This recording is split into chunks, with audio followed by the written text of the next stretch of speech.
Management से, और ख़ास तौर से कंपनी को कई बड़े प्रोजेक्ट्स भी मिले हैं और कंपनी ने NMHEP यूनिट से 60 मेगावाट के पावर उत्पादन भी शुरू कर दिया है। Solar energy corporation of India के साथ 200 मेगावाट का एक PPA भी किया है। अरुणाचल प्रदेश में भी 40,000 करोड़ के 5 नए हाइड्रो प्रोजेक्ट का ऑर्डर मिला है। तो इस तरह के बढ़िया ऑर्डर फ्लोज पे और ग्रोथ प्लान्स पे बातचीत करने के लिए हमारे साथ कंपनी के CMD नंदलाल शर्मा सर मौजूद हैं। शर्मा सर नमस्कार, स्वागत है कार्यक्रम में।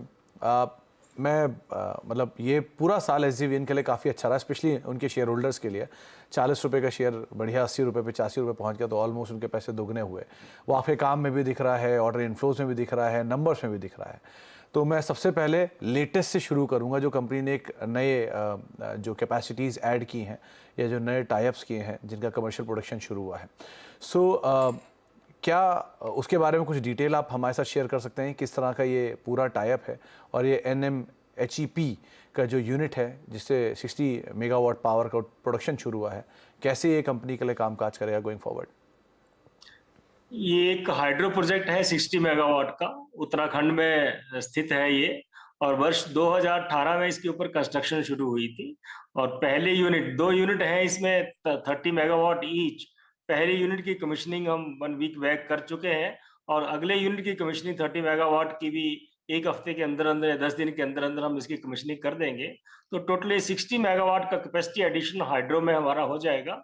और इसका जैसे निर्माण मैंने बताया 5 साल में हमने पूरा कर दिया है। ये इसके बारे में सूचना है। जी शर्मा सर, आपने एक पावर परचेज एग्रीमेंट भी रिसेंटली किया था 200 मेगावाट सोलर पावर प्रोजेक्ट के लिए। इसका कुछ डिटेल, किस तरह के यहाँ पर डिटेल रहेंगे, कैसे एडिशंस होंगे और कब तक हम नंबर्स के अंदर इसको रिफ्लेक्ट होते हुए देखेंगे?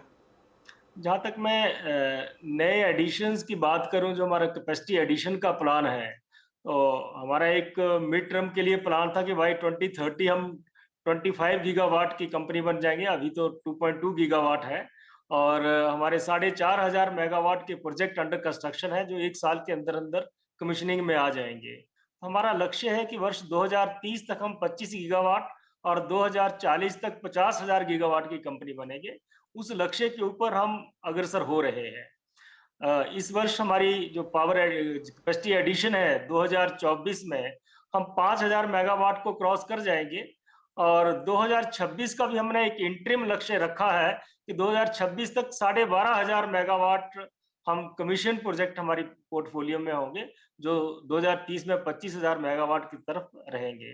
जहां तक PPAs की बात है, जो RE में है, सोलर या विंड, जो टैरिफ बेस्ड कॉम्पिटिटिव बिडिंग होती है, उससे हम प्रोजेक्ट विन करते हैं। और उस टैरिफ को स्टेट का रेगुलेटर जो है वो वेट करता है, अडॉप्ट करता है, उसके बाद पावर परचेज एग्रीमेंट हो जाता है। तो RE के जितने भी प्रोजेक्ट हैं वो स्टार्टिंग से PPA उनका रहता है। हमने उस टैरिफ में उसके अंदर अंदर उनकी कंस्ट्रक्शन और कमीशनिंग करनी होती है। तो RE के सोलर विंड के जितने भी प्रोजेक्ट हैं, जैसे आपने 200 मेगावाट की बात की, या और भी जैसे 1,000 मेगावाट का प्रोजेक्ट हमारा बीकानेर में सोलर प्रोजेक्ट का चला हुआ, उसकी भी टैरिफ पहले निर्धारित है, वो अगले साल जून तक वो भी पूरा हो जाएगा। तो हमारी पूरी पाइपलाइन प्रोजेक्ट्स की जो है अगले 7-8 वर्षों के लिए पूरी लाइनअप है। सर, ये RE जिसका आपने जिक्र किया है, शायद रिन्यूएबल एनर्जी इम्प्लीमेंटेशन एजेंसी, इसकी आप बात कर रहे हैं। अगर इसके बारे में आप कुछ डिटेल दे पाएँ, ये किस तरह से काम करेगा?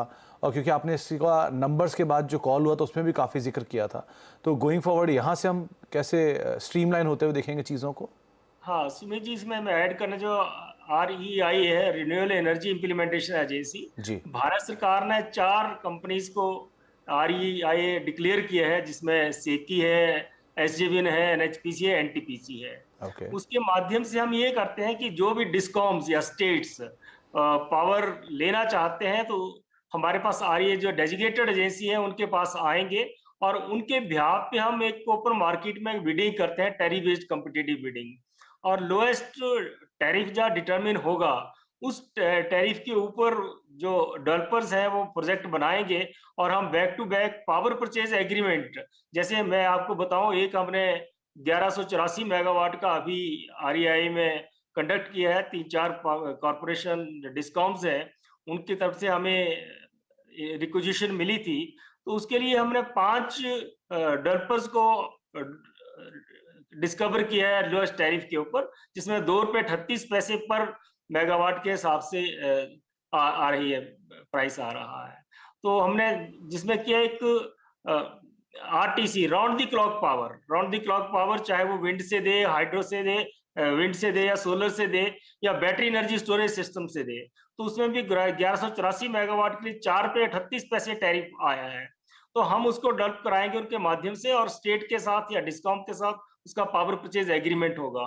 और हमारा लक्ष्य है कि 1 साल के अंदर अंदर हम 10 गीगावाट के आरईआई के माध्यम से ये प्रोजेक्ट अलॉट करेंगे और डेवलप करवाएंगे।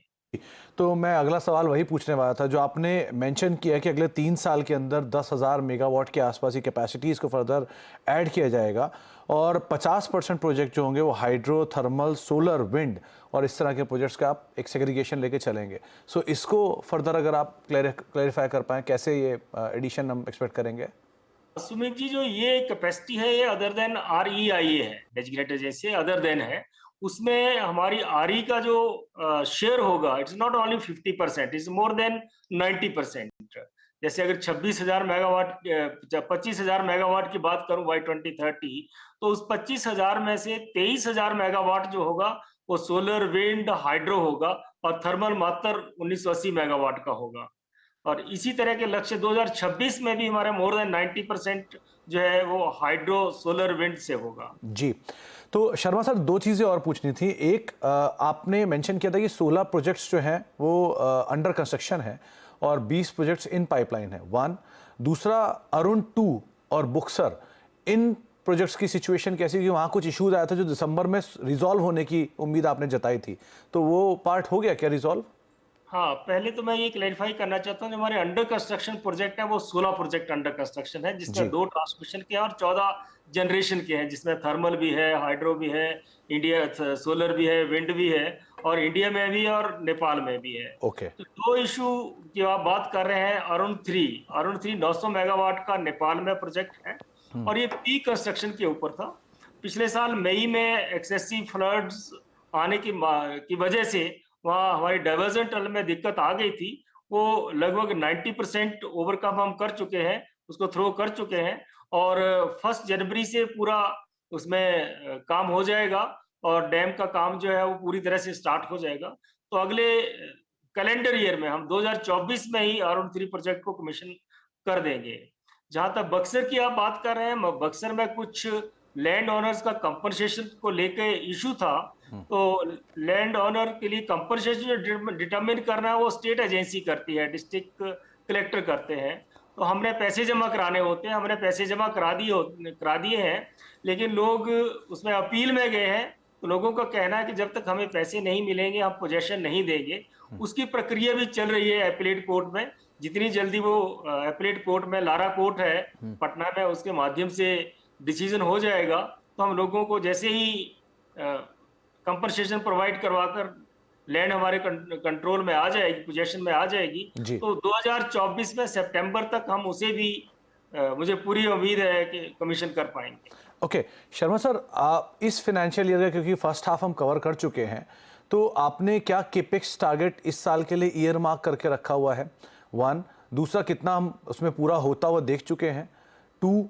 क्योंकि फर्स्ट हाफ में थोड़ा बारिश ज़्यादा हुआ तो हिमाचल में थोड़ा इश्यूज भी आए थे, तो क्या इम्पैक्ट कुछ हुआ क्या आपके केपेक्स टारगेट को लेकर उसका, और अदरवाइज आप इसे कैसे देख रहे हो? बिल्कुल सुमित, हमारे जो फ्लड्स आए हैं या जो इश्यूज रहे हैं उनकी वजह से कैपेक्स में थोड़ा डेंट तो लगा है। हमने इस साल का टारगेट 10,000 करोड़ कैपेक्स का रखा था, पिछले साल हमने 9,000 करोड़ अचीव किया था, लेकिन 10,000 में से भी हम 4,000 कर पाए हैं। लेकिन ये जो Q3 चल रहा है और Q4, इसमें से हमारे काफी पेमेंट जो पेंडिंग ड्यू है, जैसे हमारे मॉड्यूल्स आने हैं सोलर पैनल्स के, तो मॉड्यूल्स की सप्लाई आएगी, उसमें से ही लगभग 5,000 करोड़ जो है मॉड्यूल की सप्लाई के ऊपर ही खर्च हो जाएगा। और जो काम बक्सर, अरुणाचल में दूसरे प्रोजेक्टों में चले हैं, अरुण 3 वगैरह में, या हिमाचल में जो प्रोजेक्ट हैं हमारे हाइड्रो के या सोलर प्रोजेक्ट दूसरे स्टेट्स में चले हैं, तो हमें पूरा विश्वास है कि हम 10,000 करोड़ के टारगेट को 31 मार्च 2024 तक पूरा कर लेंगे। जी। तो शर्मा सर, कितना केपेक्स हम मान लें इसमें अभी खर्च कर चुके हो आप, और नेक्स्ट ईयर क्या जो 12,000 करोड़ का टारगेट था वो इंटैक्ट है? हाँ, बिल्कुल इंटैक्ट है कि ओके। अभी तो हम इस साल तो 4000 कर चुके हैं, 6000 और हो जाएगा, 31 मार्च तक 10,000 हो जाएगा। अगले वर्ष का जो टारगेट है वो 12,000 करोड़ है। जी। और हमारी जो ऑर्डर बुक है और प्रोजेक्ट्स इन पाइपलाइन है, तो उन सभी प्रोजेक्टों में जैसे हमारा काम चलेगा, नेपाल में लोअर अरुण प्रोजेक्ट है, उसके ऊपर काम बढ़ेगा। दूसरे सोलर प्रोजेक्ट जो हमने विन कर लिए हैं ऑलरेडी, उनके ऊपर काम बढ़ेगा। हाइड्रो प्रोजेक्ट है, उनका भी पीक स्टेज आ जाएगा, उनके ऊपर भी कैपेक्स खर्च होगा। तो हमारा अगले वर्ष का टारगेट भी जो है 12,000 करोड़ का, मुझे 100% उम्मीद है कि वो पूरा होगा। जी। शर्मा सर, एक सवाल मैं आपसे और पूछना चाहूँगा, वो कारोबार से थोड़ा अलग हट के है, उसका जवाब आप चाहें तो दें या चाहें तो ना भी दें। शर्मा सर, सवाल ये रहेगा कि उत्तराखंड में एक हाल ही में दुखद हादसा भी हुआ है और उसमें एसजेवीएन बचाव कार्य में बहुत एक्टिवली कामकाज कर भी रही है और उम्मीद करते हैं आप लोगों से जल्दी सक्सेस भी मिले। आप क्योंकि ग्राउंड को समझते हैं, आप सिचुएशन को बखूबी जानते हैं, क्या सिचुएशन है वहाँ की, क्या एसजेवीएन का उसमें रोल है? अभी लेटेस्ट न्यूज़ तो मैं ये बता दूं आपको, खुशखबरी है जी। कि जो हॉरिजेंटल होल हो रहा था, शायद हम उसके करीब पहुंच चुके हैं और शायद थ्रू भी हो चुके हैं। अभी देखो 5 मिनट पहले जो साइट से सिचुएशन खबर मिली थी, जी। हमारे को एसजेवीएन को वर्टिकल ड्रिलिंग है उसका काम दिया गया था। ओके। कोई 86 मीटर वर्टिकल ड्रिलिंग है। हम सुबह 9 बजे तक कोई 40 मीटर ड्रिलिंग कर चुके थे, लेकिन जब नीचे सक्सेस हमें नज़दीक लग रही थी तो प्रशासन ने हमें आदेश दिया कि ऊपर से ड्रिलिंग की शायद आवश्यकता नहीं रहेगी। ओके। मेरे 12 लोगों की टीम वहाँ पिछले 15 दिन से मौके पर है जी। और इसमें जियोलॉजिस्ट भी हैं, सिविल इंजीनियर्स भी हैं, डिजाइनर्स भी हैं, फील्ड के लोग भी हैं। The most competent persons of my company, I have set the team. Sir और आप वो हर एक इसमें अपनी राय दे रहे हैं। जी, शर्मा सर, पहले तो आपकी टीम को पूरी तरह से हमारी तरफ से सराहनीय कार्य जो आप कर रहे हैं उसके लिए बहुत बहुत शुक्रिया। और दूसरा, एक चीज़ और मैं आपसे इसी में एडिशन पूछना चाहूँगा कि कब तक हम मान लें कि आप लोग सक्सेसफुल हो जाएंगे और जो एक बहुत 17 दिन से मुशक्क़त चल रही है वो ख़त्म होते हुए दिखाई पड़ेगी?